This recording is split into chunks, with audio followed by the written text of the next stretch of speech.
Do you have patterns you want to let go of? Is it easy for you, or do you run away in the other direction? It is easier to keep going and do what you have done for the last century or your last 30 years of your life. But honestly, it is more interesting to stop and see your pattern. At least that's how it is for me. During the last year, I've seen some patterns of my own. I've seen a fear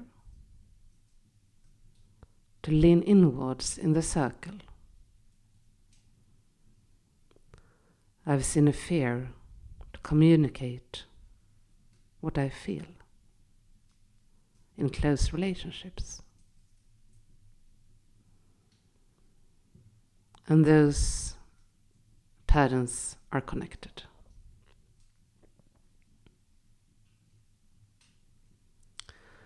I have noticed that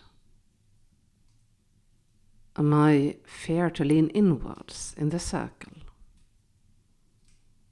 has been a fear to see myself and say yes to myself.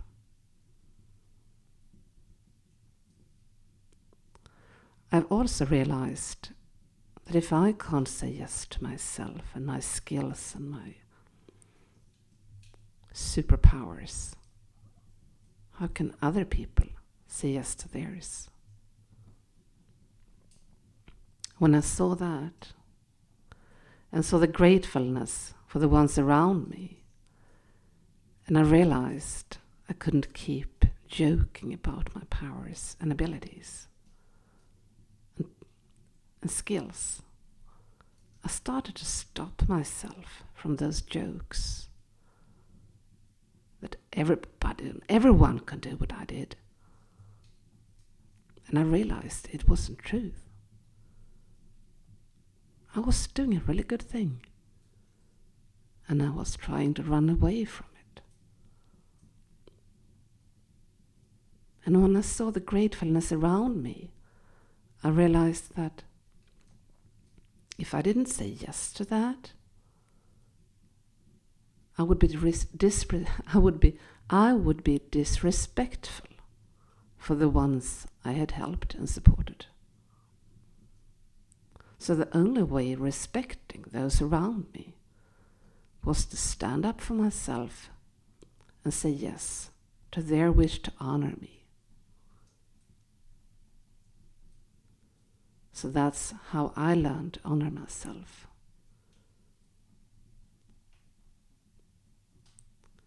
And when I can honor myself and say yes to my skills and powers, it's so much easier for the other ones around me to say yes to their superpowers. Because we all have them. They just look different.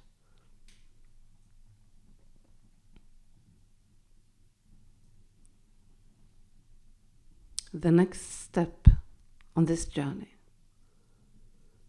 was to be honest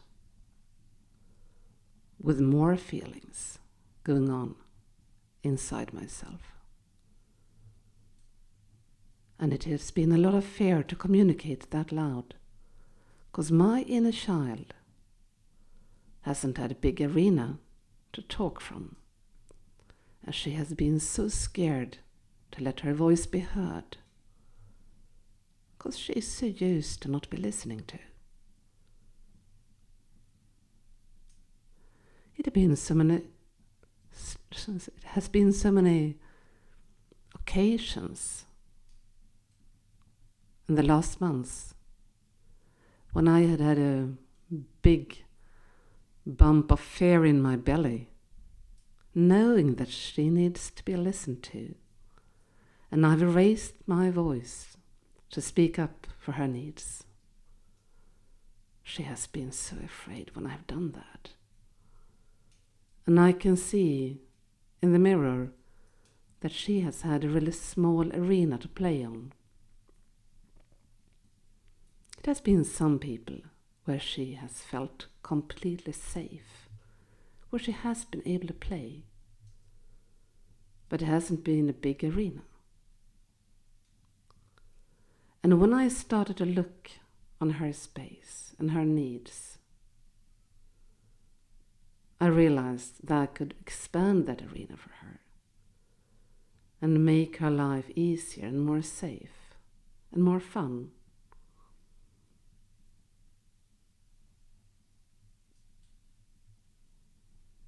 And she finally found herself more confident in her play, in her meetings.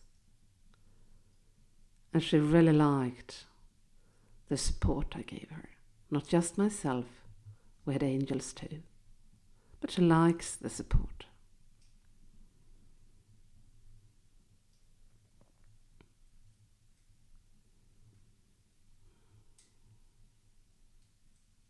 And when I start to listen to my inner child, I get in touch with my feelings.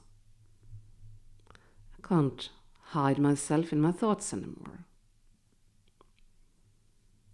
Because those feelings are just as important as my logical mind and my explanations in my head.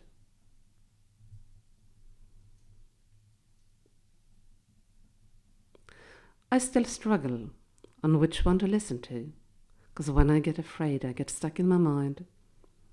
And then I sort of need to remember, what is my inner child doing? And I need to go to my heart and see, how is she doing? Is she playing, or is she stuck somewhere hiding?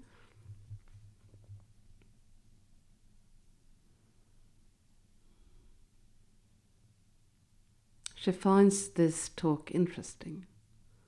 She knows it's really, really important. She's listening to me.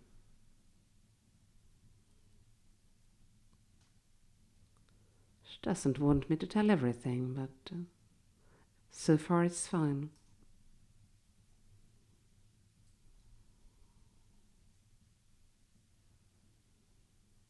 She wants you to know that it's okay to be afraid. If you have someone to hold your hand in, it can be easier.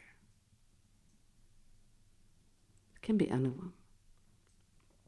Because you're not afraid. Because you're not alone. You are not alone.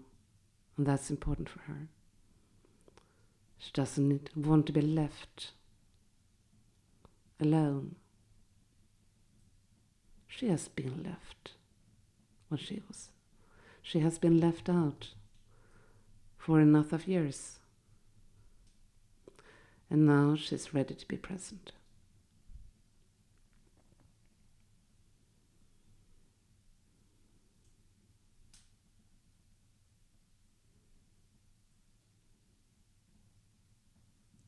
So that's my learning.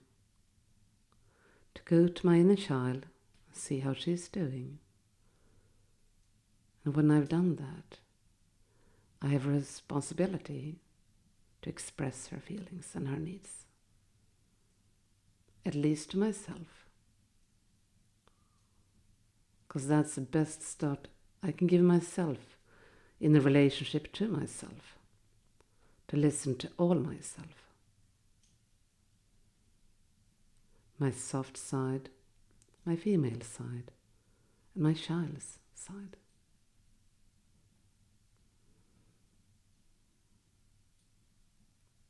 That's the best gift to the world. To dare to listen to your inner child. See how she or he is doing. Are the child in yourself hiding? It might. But if you just stay in a calm presence, he or she will show up. And you can feel the fears, you can see pictures, you can hear voices. Nothing is wrong. But I know that your inner child is there for you, supporting you on your journey, as well as mine is supporting me on my journey.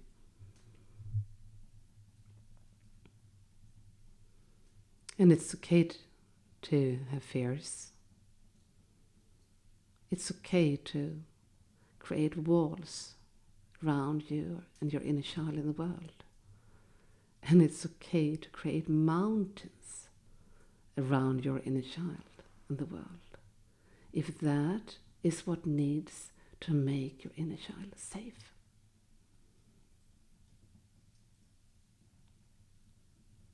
And when your inner child is safe,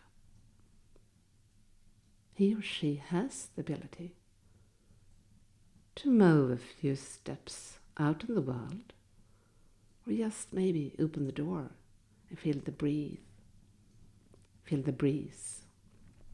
or maybe just open the door and let the hand out, feeling the breeze. And in those first moments of connection, you can just lay back and know that it's the first steps on a very important journey. A journey is you don't know where to go in.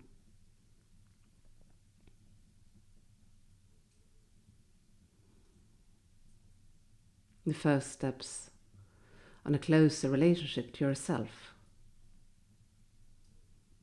The first steps to showing fear. The first steps to accept your own fear and to hold yourself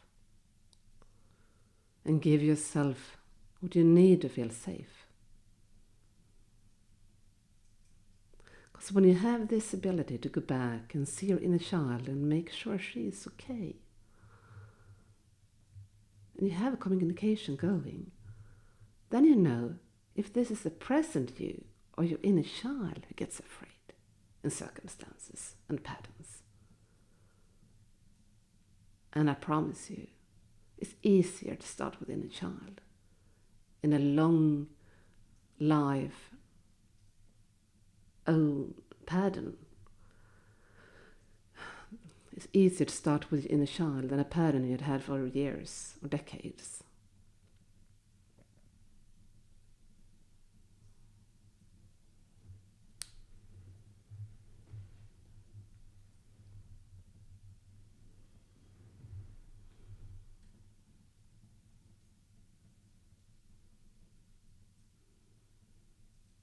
So the next time you get stuck in your brain, trying to make out stories, what you need to be safe, go to the inner child and ask her or him, what's the needs? How does it feel? What can you do for expanding the playground? And you trust yourself? Because those steps are important to start with. And when you're done with that, we can proceed to the next level. But that's another day.